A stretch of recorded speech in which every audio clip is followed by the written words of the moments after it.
Agenda, do I have a motion to approve the agenda? I'll make the motion, do I have a second? Second. All in favor? Aye. Aye. 3-0 on the agenda, so now at 9:01, we'll move to the approval of the minutes of 7:30, July 30th. And I found Jennifer's test in those minutes. The Easter eggs you ate. Let's get out this, yeah. I only found one. I had, the one thing I saw that it just needs to, it's a nit, as you would say, but it's using Roman numeral 2 to describe DPW 2. Oh, To be consistent, we used a number 2, it's DPW 1, Arabic numeral 1. Sure. With space. And then the other one is just a question about 57. It's also, I think you have a draft letter about Eidelweiss Drive 57. yep. And the minutes show, and I think your letter shows, that that we require a header on the culvert pipe, and I thought the conclusion of meeting on the road was that we weren't requiring him to do a header. Right, not at this time. Right, and Okay. so, Unless we were able to extend that pipe. But I mean, I don't see but any at of the that. time when we were talking to him there, my recollection is we were telling him that I think the words that were being said were, he did as good a job as we were gonna do without extending the pipe. Exactly. And then, so I have some ideas I wanna go over with you about that kind of situation. But as far as the minutes and therefore the letter, I would strike the part about in header. Okay. I can find exactly where that is And for was you. that also a function until such time we can build a cross culvert across the road? This is 57 Eidelweiss we're talking about, Yes. right? Well, yeah, and I knew that we weren't gonna require him to put a header on the pipe that goes, the culvert that goes under the road. Right. But I thought he was still gonna have to do one for his driveway culvert. Oh, Well, we recommended that he put one in for his driveway, absolutely, because that's right, Nancy, because the way he had it, you know, he had a rock just setting on the top of it, okay, Yeah. so it should be That's clear different that it's than- the driveway culvert. not the road Exactly. culvert. That's Correct. Yes, that house is unusual, that the big discussion was about another culvert in front of this house that goes across the road, Right, right. where we spent most of our Right. So time. it's the driveway culvert, not the. the So I- driveway culvert. I didn't even think of the driveway culvert when I was That's reading the right. minutes. Yeah. Yeah. Or your letter. No, Nancy's right about that. Okay, that's what I recall too. Yeah, that's why I was asking. Wait a minute, what were we talking about? That cross street one? Yeah, Yeah. yeah, because I knew that we weren't gonna do, that the DPW will be doing that, and that'll be next year probably, or later if possible. But I thought the driveway still needed the culvert. Let's see if I have anything else.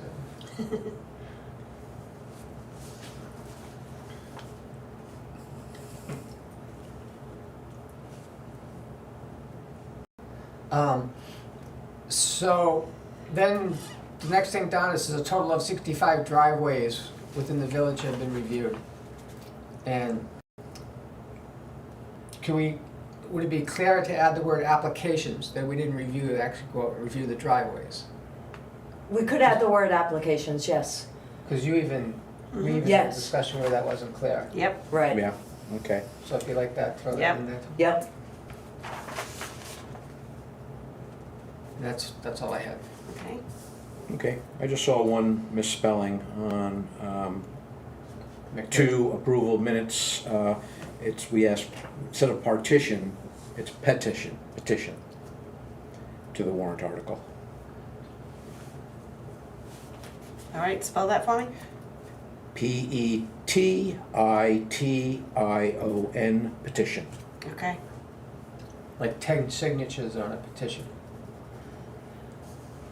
As opposed to a wall petition.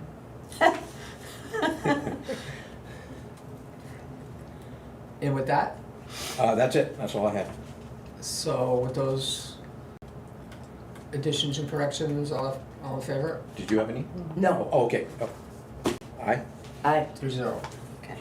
So at 9:06, we'll go to the approval of the manifest. We have an operation of the payroll manifest of $5,906.60. yep, I'll make a motion that we approve that.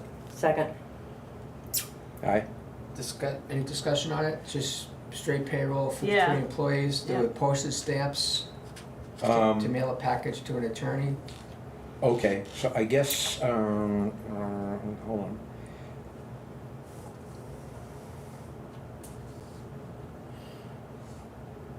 Got it, okay. That's why I was wondering why I didn't see any, some bills. It's a minor, the debit to Donna Feeney. Okay, fine, no questions. Yeah, I first glanced at that, saw the account number and thought we were paying somebody $4,000. Right, that's what I did too, and then I'm like, no. Whoa. It's just, And then it's just $2.04. Then I saw you had states over here, Yeah. and that must be post office that got, It is. yeah. Yeah. so it took a, Yeah. Well, this came on a PDF, but when you send them in Excel, we can easily expand the columns and see all that stuff, so. Yeah. When you scan them, it doesn't, so. Right, no, whatever is easiest for you. I'm just saying in the past, we got This Excel was here. easiest for me Yeah. at the time. We can figure it out. so did we approve that motion? Where are we with that? Did we? We haven't voted. We haven't voted yet. So all in favor of approving that manifest? I, Aye. 3-0. So at 9:07, we'll go to the DPW report. All right, so first we got his vacation request, so. Maybe we should hear what he has to say first. I'm gonna put you on the spot now. So it's dated the September, let's see, July 30th, this has a date on it. And Jeff is looking to take off Monday through Friday, the 14th through the 23rd? The 19th. 19th. 19th. Through the 23rd. Oh, I was gonna say, yeah, make that the 19th, because aren't the FEMA people coming in the week of the Right. 12th? Yeah. So 1 week vacation. I'll make a motion, we approve this vacation request. second, Any Aye. discussion, all in favor? I, 3-0. Thank you. Mm-hmm. All right, just send us pictures when you're on the beach with those funny hats and Yeah, umbrellas in a it, couple of margaritas in hand. little umbrella drinks. Yeah. What do you have? So I spoke with John Deere this morning, and they're gonna come Monday, on the 12th, Huh? to get that hopefully set up the right way, get those things done. So we're moving. Okay, so what are you talking about? You gotta kind of make. John Deere backhoe. John Deere Okay. backhoe, yes. All right, They're gonna do a 1,000-hour service. okay. There's a few little other items on there that they're gonna try to address, Excellent. for us. With the lights, Yeah, we're gonna get those strobe lights mounted. Hopefully they're gonna get that blower all set up properly and get that. I sent them the specs on the blower, so they got a heads up on what's going on with that, and they can get it all valve, whatever they need to do for that, get that working properly for us. And there's an intermittent problem with the outriggers, the Yeah. stabilizers. What do you prefer to call those, outriggers or stabilizers? We call them stabilizers, but outriggers is a proper term as You know what well. we're talking about? yeah, just stay, but Yeah. keep Yeah. it. So tell them, So when we got it, it was working fine, and then like last year, well, I think it was, yeah, shortly after the first of the year, when you go down with the stabilizers, they go down and they sit firm. Well, all of a sudden they pop up. Oh, So then, it's not stabilized in the machine, and when that happens, you can't dig with it. You're not using it as the back, digging part of it. The loader works fine without, you don't use them with the loader, obviously, you just use them with the back. So, after a few different times of pushing them down, they'll finally stay. But it's not something that's not designed to work that way. Now, they came and adjusted that supposedly a while back. And they seemed to work fine for a week and then went back into it. So I had told them this, and I'm trying to get them to come and not, whack us anymore for that. But obviously they got all this other work to do. So hopefully they'll get that adjusted right this time. I don't know what happened the last time. I know that they drained the oil out, refilled it with oil, and the system, I guess, I'm not positive, but. So that issue happened before, they came in and they worked on it. How long ago was that? Boy, it had to be early spring, late winter. This year, though? Yeah, yeah, it was before the tire. So how long do they warranty that work for? Well, I don't know. Because they really, they shouldn't charge us anything Well, for that's that. what I had talked to the manager about. You know, I let him know that this was an occurring problem that had happened before. So we'll have more conversations about that. I will with them. That's obviously a critical function of the Yeah, absolutely. John Deere. Yeah. You know, because one day we're going to go and use it and it's not going to work, and then we're not going to be able to do what we're into doing. So hope Monday they're coming to take care of those things, and we'll get that righted. I did speak Friday with Chadwick and Bayross about the grader, and they're saying that she's about wrapped up, and that they want to get that sent back, or hoping to. I'm waiting. He said he'd call me today or tomorrow, yesterday or today. So I'm hoping to hear back from him this morning, and we could get the ball rolling on that. Now, he did throw a price out there that is a lot bigger than price that we've been adding up. Price for what, the total amount of work? Yeah. And we're only learning about it right now? Yeah. On top of everything we already do know. So he's gonna give us a detailed, I'm gonna ask him to send an Yes. invoice Which- to the office which we can have water so we could review. scrutinize. Yeah. Right. So that's where we're at with that. We got out there, we did that painting of the FEMA lines. I did speak with Albany Service and show them that 2019 this morning. We're gonna get that over there. He's got a good plan on moving forward with protecting that a little bit, that. This is the discussion we had about fabricating a solution for the catalytic converter that was damaged, the cover. Yep, And I got a closer look at it yesterday out in the daylight. They moved it out of the garage. Right. And we went from the idea of having a fabricator do it to bring it to the garage and have them do it. Just by the way, the details of it look. So yeah, access to it. they took a look at it, and there's that material that gets packed with there that he knows how to wrap it up, and so he's got with what he said, he's got a good idea what to do and a good plan moving forward to make that safe again. Who's this? Albany Albany Service. Service. Okay. so we're just waiting on a cost estimate for this. No. Yeah, I mean, I was just gonna, he didn't give me any idea what it would cost. I could ask him what he thinks. But I was gonna get the truck over there today. Okay, It's not gonna cost $5,000 for a new one. The dealer had to replace everything. and Right, they were just gonna That's have why to we change walked the on whole that. unit. okay, so Albany's still much more cost effective. Absolutely. Okay. We're leaving. So we believe. The microphone went on the backhoe for the radio last week, so I called Ospey Mountain Electronics, and I think it's $65. I went and I picked up a new one. It's just, you can't talk to each other. It's not really a good way of doing business. So yeah, I had to go and pick that up. So there was a $65 cost from Ospey Mountain Electronics.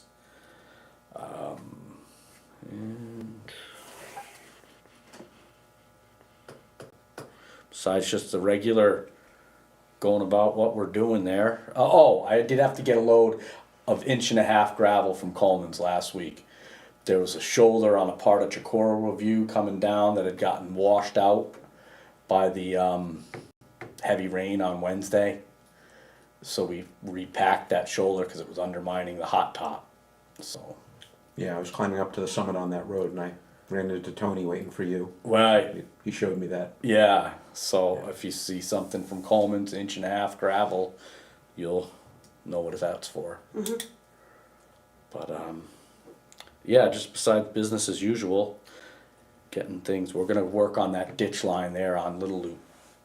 When I get back, we're gonna stone line that, dig that out. What happened with Brandon's? We got that stone in there right after we met over there, and then that heavy rain came down, but it held. I mean, it looks like right in front of it kind of took out some of the gravel, but the stone held in the hole.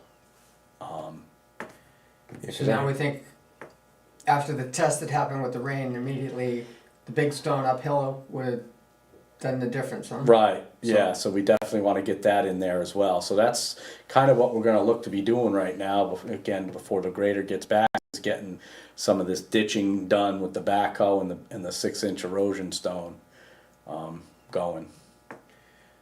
Yeah, didn't that heavy rain came last Wednesday after we met? Yeah, Like within an hour. Right. right, and within an hour's time, I believe we got like 1.5 inches of rain. It Yeah. was unbelievable. I've got it's kind of an old-fashioned little funnel rain gauge Yeah, that I yeah. stick in my herb garden, and it's pretty accurate for as crude measurements as it is. The roads took a pounding again, like the top of Salins. Yeah, The ruts in that are like 4 inches deep. yeah, Yep. we're gonna have to, again, you hate putting gravel in these spots and just hoping it doesn't rain, but we know it's gonna come. But, so that's what we did Thursdays, we kinda chased our tail trying to put quick patches back together in spots like that. Okay. But that's where I'm at, unless there's any questions. So we should review the gravel budget. Let's see, do we have a meeting before you go? You're going on the Yes, 19th, next yes? week. Next week. So, yeah, let's, We've got those meetings with FEMA, but then there's the regular meeting, so, yeah, we could go look at that and see what that's all about. do some planning with the asphalt and gravel budget Right. next week. All right. Anything else? No. That's the buck, what's going on with that? How we doing? Good. I gave, Jennifer printed out a copy of the, job description of, a full-time employee, and so Jeff has that, did you have a chance Yeah. to look at that? Oh, yeah, It's okay? yeah, So we wanna get moving on that too, which is part of the non-public session. Yes. That's all I had from, Yeah. I'm good. thank you. thank you. Hey, you know what I spotted? An outdoor. Look at Dee's bark on one side of the Yeah. outdoor, there's one of those things, if you wanna look at that area. Ben? Yeah, Okay. thanks, alright, thanks again. Thanks, buddy. Talk soon. We'll see ya, thank you.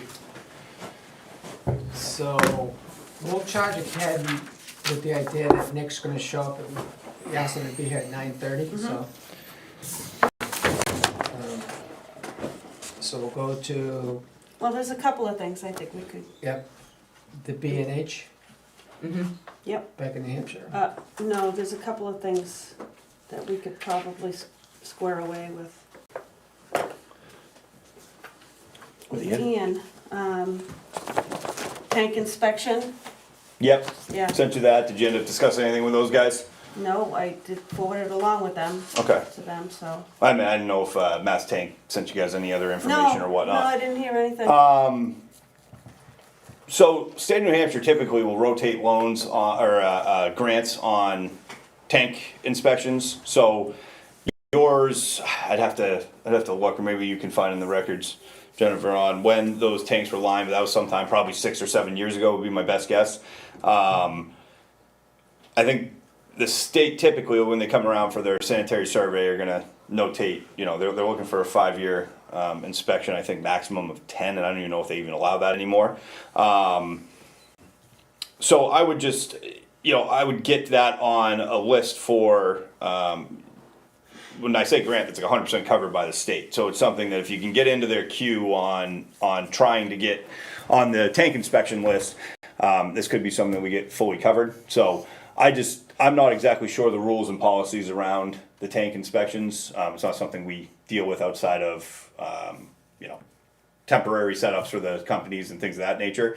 So it would be a conversation we got to have with DES and the tank inspection company That's about an email? what. Yep, Did you see an email about this? Yeah, About the July tank inspections? 25th. No, I saw about the muddy beach and the controller, but I don't recall what was it, date was it? Okay. Well, I'll run it, so. July 25th? And this is just a reach out from the company that Oh, had so done the that's- linings that's even originally. before Said it's last been week's X amount of meeting. years. You guys want to line up an inspection? I said we'll get the ball rolling. I'll send it over to these guys, and said it's not for me to answer. So just something that, like I said, our best path forward is to just take a look. You know, keep an eye out for when the grant applications are going out for tank inspections. Try to get on that list, and ideally, if we choose to do these tank inspections, that they're paid for by the grants. So we haven't seen anything about a grant yet. No. This is just the tank lining company this is Mass Tank who did the tank linings again X amount of years ago. I want to say somewhere around 6 or 7. 7 to 8 years ago. 7 to 8 years ago. That we're just closing in on for good upkeep. And there may be some state requirements as well that I'm not 100% sure on. So that's something we'd have to talk to DES about. Okay. So this is just more preliminary. I got reached out by them. Want to pass the information off to you guys so it's on your docket more than anything. Yep. I think Nick moved in, so. Have it, do we have it next? Muddy Beach. The Money Beach pumps. Yep. The So invoicing for it. do you guys have any questions on it? Or so Aaron Hartley, they swapped that pump out. Everything seems to be okay, but they were getting odd amperage readings on the new pump. I wasn't sure where they were at in the cost because he had told me they found 2-inch galvanized pipes as opposed to 1.25 inch, and the price per foot is significantly different. So I didn't know if he was able to keep close to his estimated cost or not.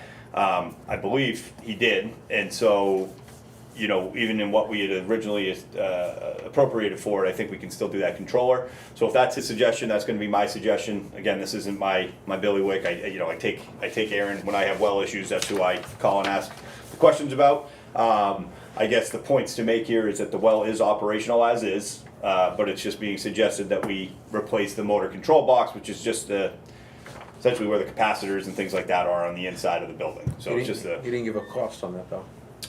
and I don't have one from him. I want to say that's probably in the $1,000 to $1,500 range for the motor control box. I can get that short up. But he also said maybe to see how the existing controller box operates, what happens after you run the new Muddy Beach 2 well pump. Well, like I said, it's operational. I don't know what. I actually don't know. I don't think he said. He may have said something. He said something to the words that the tolerances could come back into normal. As it runs, maybe it'll settle in, so to say. I have no idea. Again, this is not something that I could give you useful information on whether or not the amperage will even out over time. So we could keep an eye on it. We have amp probes. It's something I can do. As we run it, we could check amperage load on the pump and see if it's getting better or not. And then, you know, we're gonna have to go through a flushing process and stuff like this on this well anyway. So in that time period, as we're running water to waste, we could, you know, check up on it and see if it's getting better and make the decision to either replace or not replace based on what we find with that. Again, it's a relatively low cost in the grand scheme of things for that pump overall. It's a low cost part of it. I also don't want to sit here and tell you that it's going to get better because I think that's part of what he was saying is that we might replace it and see no differences in our amp load readings and everything. So it's a quirky reading that he's getting, and we don't have a definitive reason for it. So the next available part for replacement is that motor control box. So, fortunately, like I said, I just if Aaron suggested, that's what I go with. So, What do you do with that? I think it's a wait and see. I mean, we've been without. What's the worst that can happen? If the controller box fails completely, then what? well, I would love to answer that question for you. I don't know. I think that the worst that can happen is the pump fails. So that would, if I was to just say it in a grand scheme. No, it's a brand new pump. Would that Right. actually lead to the failure of another pump? It's part of the electrical components of it. So, I mean, you know, that's, like I said, it's the capacitors of the pump are in that box. If those fail and the pump's running, I don't want to tell you one way or another because this is not my strength. So I could have to ask Aaron, hey, is there any possible way this can have running at the incorrect amp load could, I assume, have an issue with the motor of that pump. So I don't know if it's like, hey, it means that we're gonna lose 10% lifespan on that pump, or if it means that it's at risk of failing out of the blue. I don't know. Now, again, from a operational standpoint, as you're noting, this pump is not critical to our operation, right? But from a cost perspective, if it's something we want to keep active, that's, I guess, more of the thought line here is, do we want to, what's the risk reward scenario? And that I can't give you a good enough overlook on at the Okay. moment. I'd have to have Aaron maybe answer those I questions. think Aaron needs to answer some more questions Yeah. for us. What's the cost of this replacement? And Part of the story isn't that the new pump is pulling more amps than it should. It's less amps actually than Yeah, it should. it says, yeah.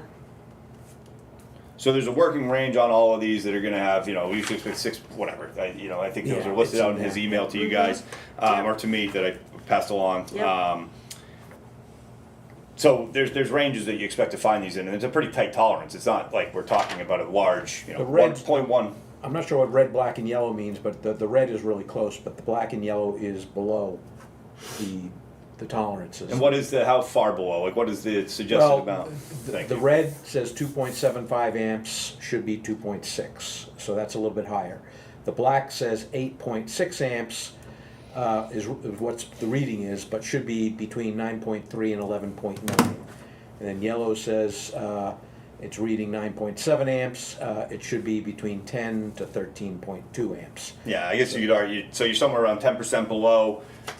I don't know, so again, why don't I guess the pump is operational. I can go forward with flushing it out, getting it prepped, getting it ready, I think as is, because it's very minimal use, and we're gonna have to do something for testing purposes anyway. Yeah.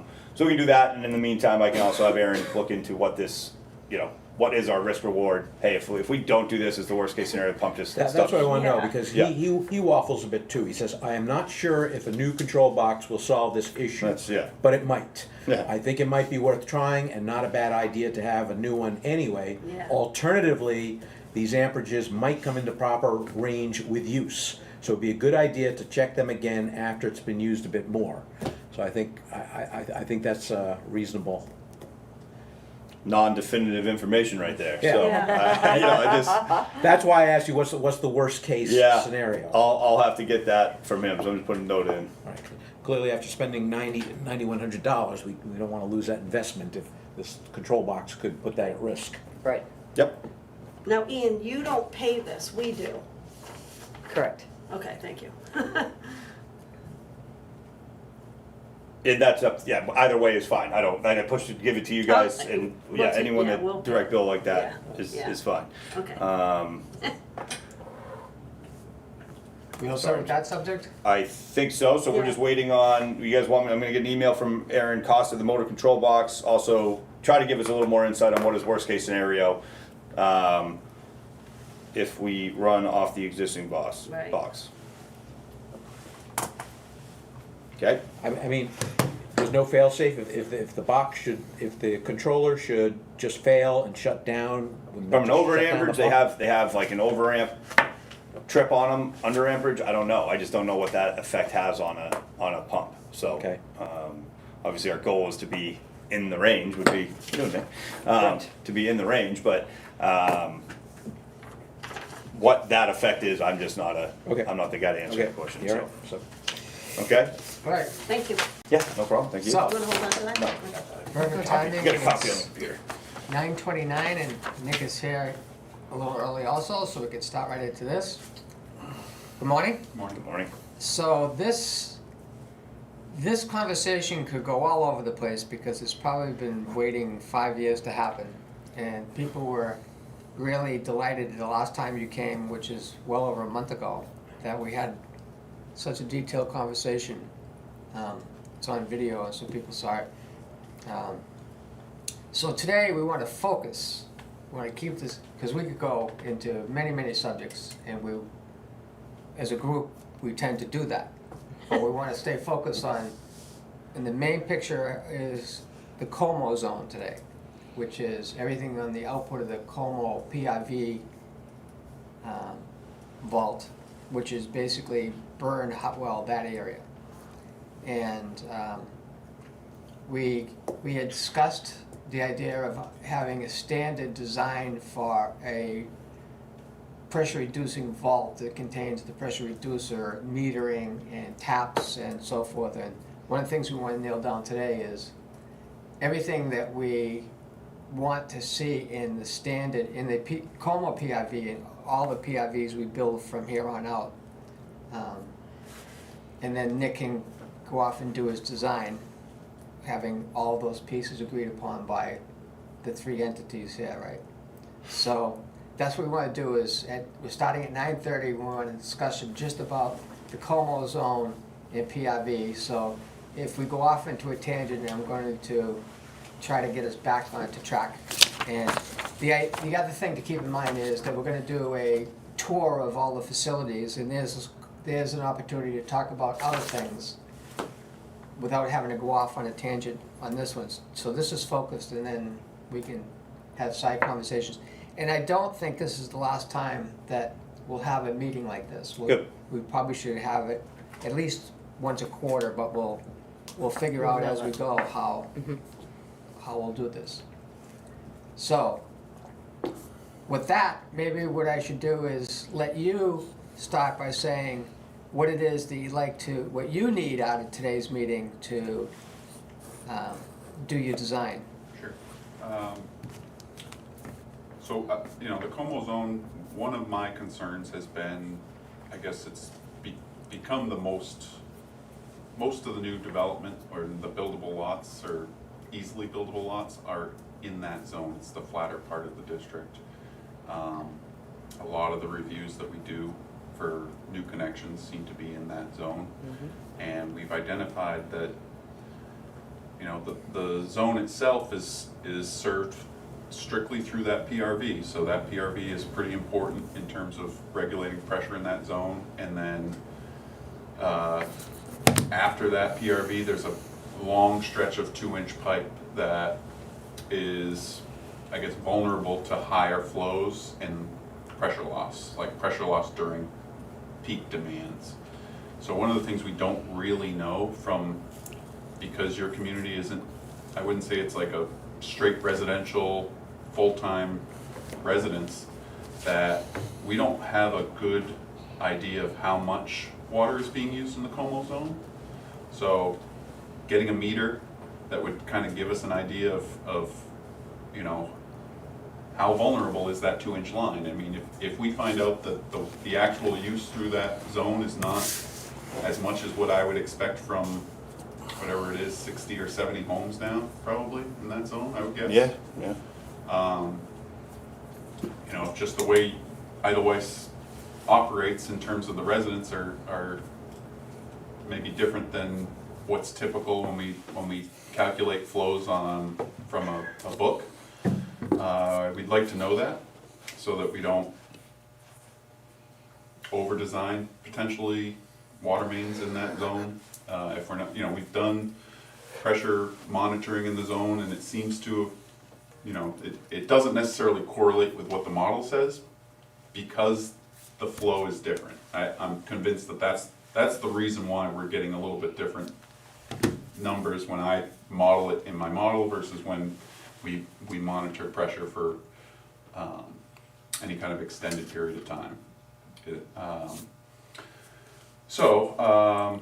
You know, I went out to try and kind of take a look at that PRV. I think it was probably May, so it was Okay. high groundwater time. Well, that's always full water anyway. It but, was yeah. full. Yeah. I mean, it took me a minute to get the thing open. Yeah. I was struggling, and I'm like, do I even really want to get this thing open? Because I don't know if I can get the lid back on it. And when I got it open, I couldn't really see anything in there. Right. I couldn't pump it down or anything. I didn't have. So it's, you know, it's, I guess, time to look at replacing it. I don't know how old that thing is. It's just a manhole. I assume existing from that zone. I mean, it's probably been there right along. Yeah. I assume there's isolation valves on either side of the PRV that There you can is. isolate it, pull the PRV out, do maintenance on it, and put it back. But I don't know if there's even a bypass. There's so not. You may not really be able to take it out. Right. Unless you're Jeez. taking people off You service. got to take them off service. Yeah. So I think we'd want to have a bypass something that, you know, we can bypass around the PRV, or have, you could, you know, I've seen it where you have parallel PRVs where you could take one PRV out and then bypass to the other PRV. When you have a lot of wide range of flows, you sometimes will see two PRVs. I've also seen now that a lot of the PRVs have built-in bypasses for those lower flows. So you don't necessarily need the two PRVs for the two different flow conditions.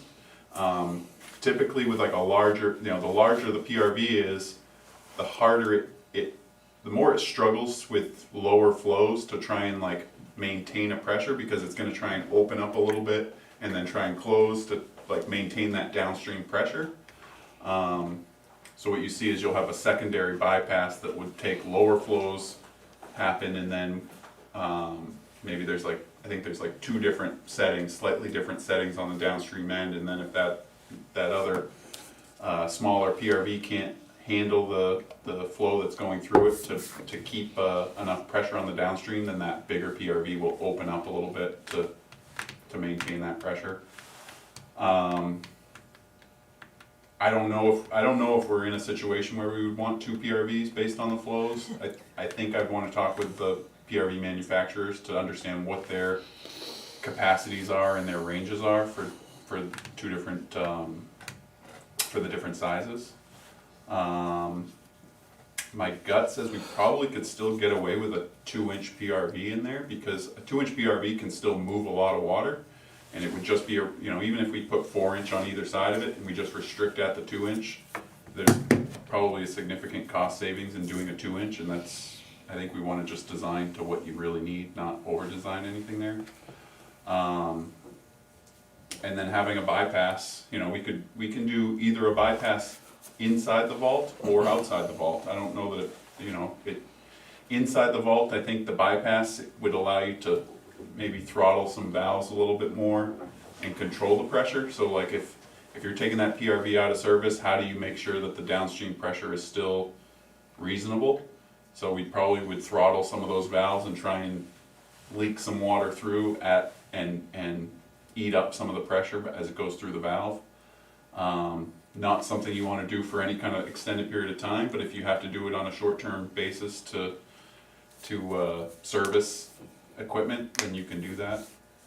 I mean, I think, you know, I don't think you want to go through the expense of trying to put anything in a building above ground, because of all the other components that are involved when you build a structure and having to heat it and electricity and all of those things.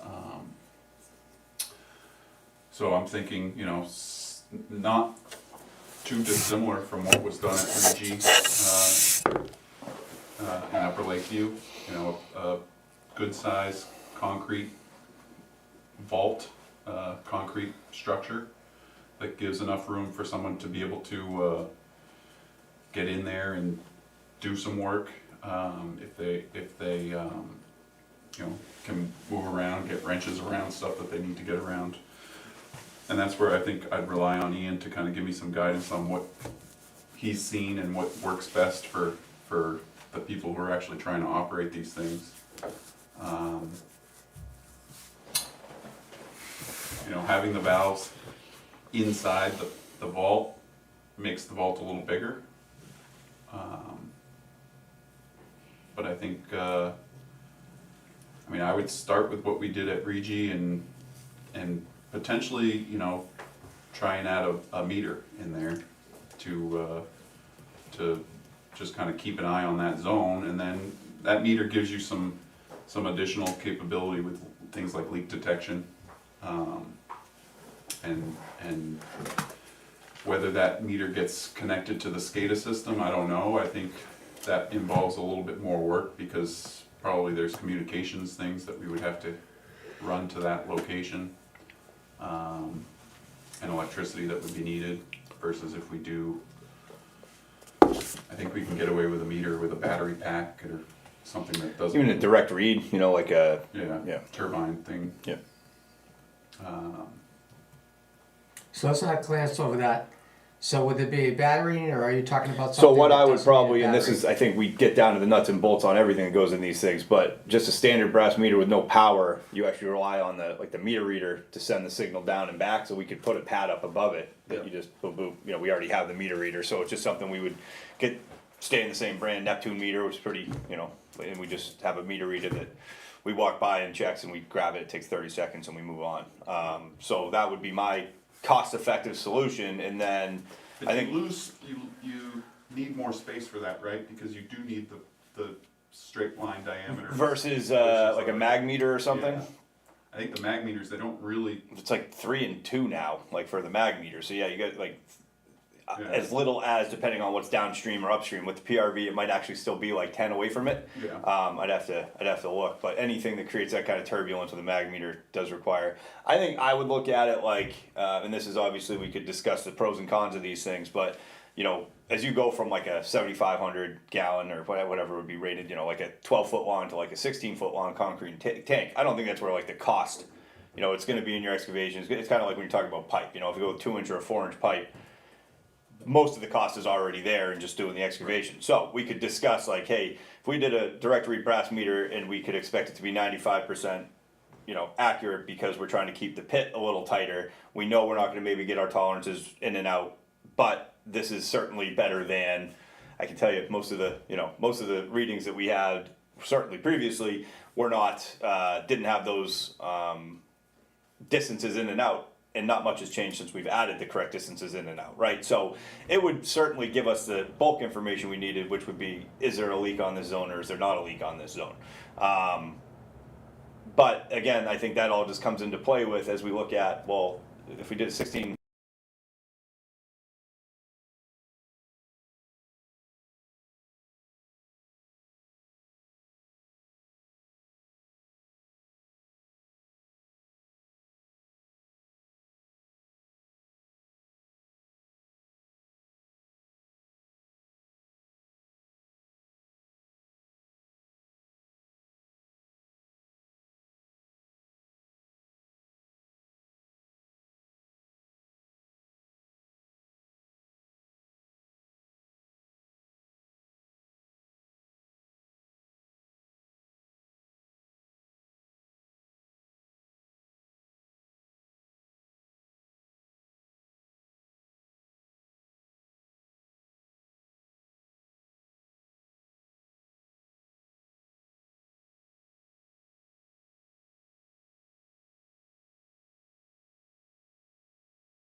come up with a design and then say, hey, we could do it in a 10-foot pit or an 8-foot pit, but you won't have your you won't have your lay lengths on your meter. If you did a 12-foot pit, you would, so then we'd have that decision-making capability. Because I mean, part if of I this is, design it, I'm probably gonna make sure we have the lay lengths based on what the manufacturer Yeah. recommends. And if you guys wanna have something less than that, then I would qualify it saying like, I'm okay with that, but you have to understand what you're sacrificing. Mitigate It might your be a little bit of expectations. accuracy, and that Yeah. accuracy may or may not mean much, I mean, the only other thing with like the meter, having a meter that could be connected to the SCADA is it gives you a little bit more information, like it can give you a little bit more information in terms of collecting data overnight, things like that. Mhm. Like, so like, if you wanna use the meter to try and do leak detection, if it's just a standard meter, you may have to set up a camera so that it's taking a photo at 2 in the morning and then a photo at 3 in the morning to see how much water ran through it during that 2 a.m. hour when you would expect 0, or you'd Right. expect as Very minimal. little as possible. You want to try and monitor that during times when nobody else is using water, because you want to know that the water going through there is probably a leak. So like a meter that can connect to SCADA can pump out that information on a daily basis, right? So Even like- if it was something we could go, pull a card from, and which they have, I believe, that we could like pull the data and put it, if, Yeah. if we're trying to track something down, say, hey, give me 10-second increments over the next week. I think we should talk, we'll need to work with meter manufacturers or meter reps to select the one that makes the most sense, but My gut would have us stay away from SCADA on that if we could get a local recorder in the device. Yeah.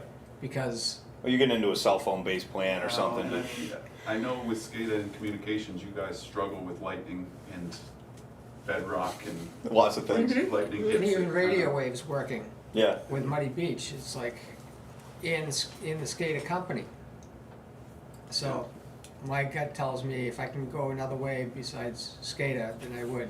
Well, and I think we'll have the general conversation over what are the expectations out of it. Is it something that, because what Nick's saying would be awesome as an operator to be able to have it ping out when, like, hey, we're using 12 gallons per minute overnight. That's clearly not correct, or clearly not something we want to see. It jumps the gun on. Obviously, there's cost in like a mag meter, let's say a 2-inch mag meter is, $3,500 to $4,000, versus a brass meter that's $800, right? So you've got cost, and then to have, that battery capability, and there's other things into it. So I think if all we're using it for is to just kind of keep an eye on dead end zones and find out, hey, it's always been 10,000. 17,000 a day. All right, we know we've got an issue over there, or do we want? I mean, because as an operator, there's no such thing as too much information. I mean, the more of what he's describing, the better. But at the same time, we can be realistic about what it would take to get communication from something like that, and or just the additional cost it would take to have that kind of stuff in a pit. But I mean, if it was just If you can get something that's going to locally store the data, and the data's there, and you can go get it, then that's as good. It can be as good. It's just it takes a little more it's manual another work. step, Right. but it's still, the data is still there, and like you can process that to make an evaluation of things.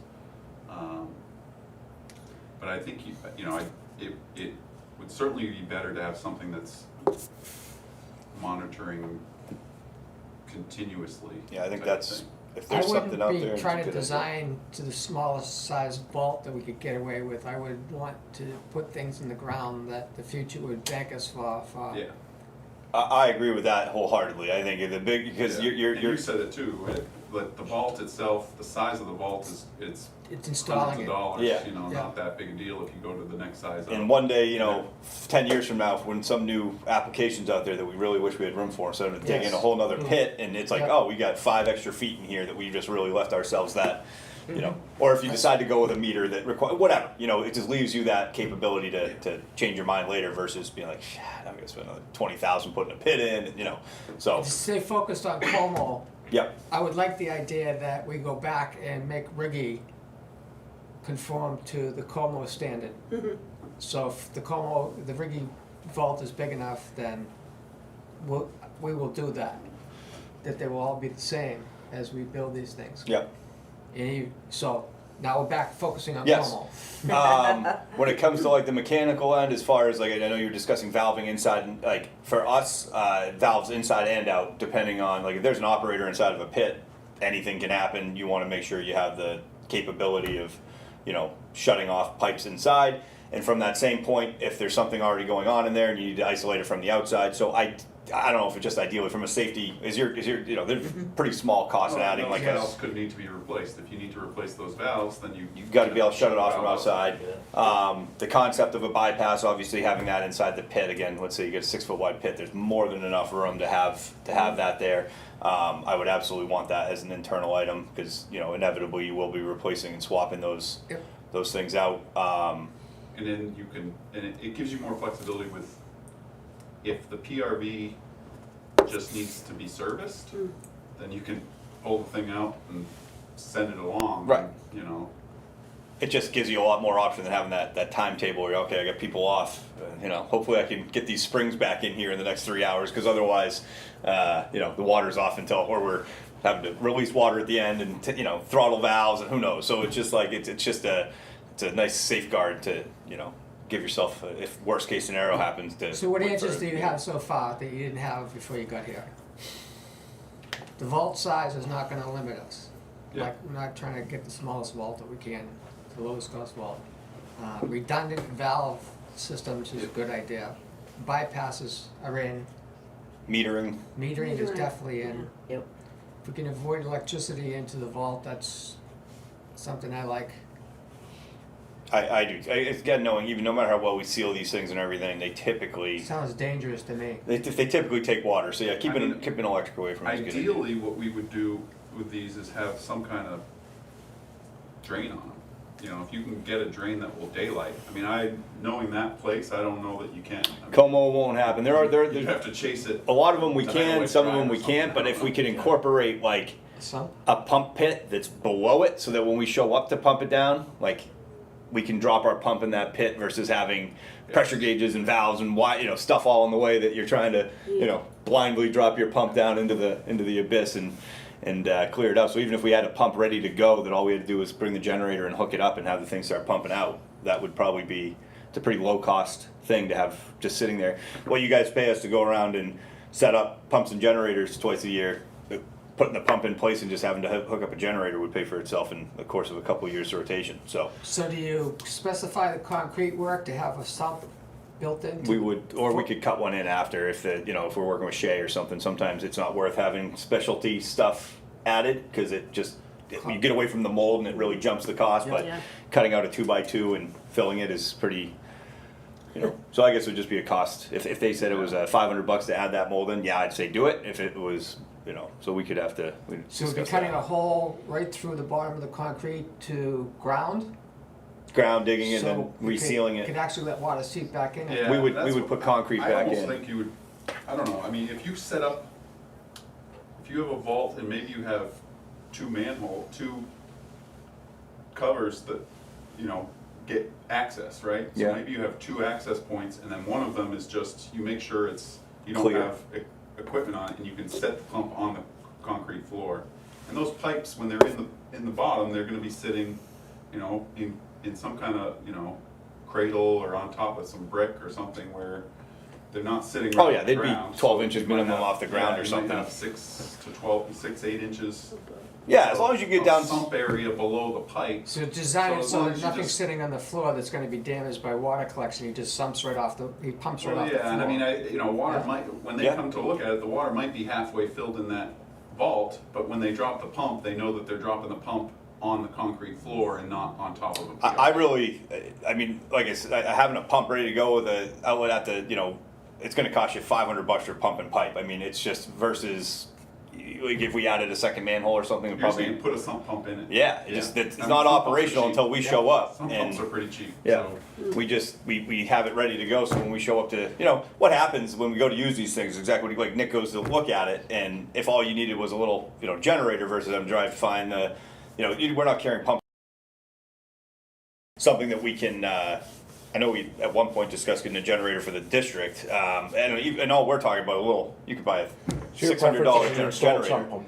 It would be. Yeah, I would say, Okay. can we agree that we're not gonna have a sump hole, we don't need one? Yeah, we can agree with that. Design it and we're gonna put the pump in Yep, and just connect it. And the generator now, they have these battery packs that you don't even have I to know, it's crazy. pump gas, right? They don't give those things away though, those are like buco dollars, but yeah, they're there. We can use them for concerts and stuff in Eidelweiss too. Yeah, there you go. Low- Anyway, back to Solar Como. panel, battery packs. Yep. Yeah, here we go. So no sump hole, we're gonna put a pump into the Como. So, possible 2 manhole covers, or does that negate the need for that? I mean, I don't think that that's an expensive add-on. If it's a big enough vault, it may have 2 openings anyway, like typically. And this happens is as long as these guys we have the space available. I don't know if it's on someone else's property at that point, but even if we sat down line a little bit, Yeah, we get it off the road enough that you put a couple bollards around it, and you know we don't have to worry about it being a. Because I'll have to talk to Leave it Jeff curved, about. almost leave it curved with Yeah. 6 inches of concrete exposed. And even the one those guys did that's drivable is actually pretty good too, because it's a little more work to get in and out of them. But you could put those like at grade, so if someone does go across them, you know what's up on Youngfrau is pretty unideal. Having to dig up like a 4x4 foot gravel square if that's in the middle of January, that's going to take you an hour with a Hilti. You know, so it's like it's ideally these things are at off the road and at or above grade. And every situation would be different in that, but you know, a cover that is either got some aid in lifting it or a lightweight like aluminum cover would be the heavy preference on that. And they're gonna stay more sealed than like Yeah, I just mean, a manhole. we've done the sewer manholes now, have hinges, a lot of those. Yeah, I've seen that. It's probably less expensive than an aluminum ash. Mhm. I mean, we could give some pricing and let you guys make a decision on it based on, you know, what you guys wanna do. I mean, the aluminum will give a little bit more, ease of access, I think. And probably you wouldn't need 2 of those, you'd just, you know, you'd have it big enough that. And I'm just kind of thinking as we're using these more like, we're gonna be checking them twice a week. If the reading comes back bad, we wanna be able to have somebody flip the cover and walk in, not specify that myself or Noah comes down here to do the work, cause it's, you know, more I think it should be mechanical. aluminum, even if it's more expensive. Yeah. It just makes it so we can, at that Yes. time, keep up, you know, if a wire got disconnected, cause it, you know, a Right. tree branch fell, you can get in the pit, replace the wire in 20 minutes and you're moving on. So, something, whether it's aluminum and or something that's got just ease of access, so you're not trying to move a 100-pound piece of steel. Right. So I think we just have to consider that based on if we can get it off the road far enough, or if we can, and then make those decisions based on that, but. I mean, are you thinking we should survey this area and have like a truly like surveyed plan with spot grades of everything and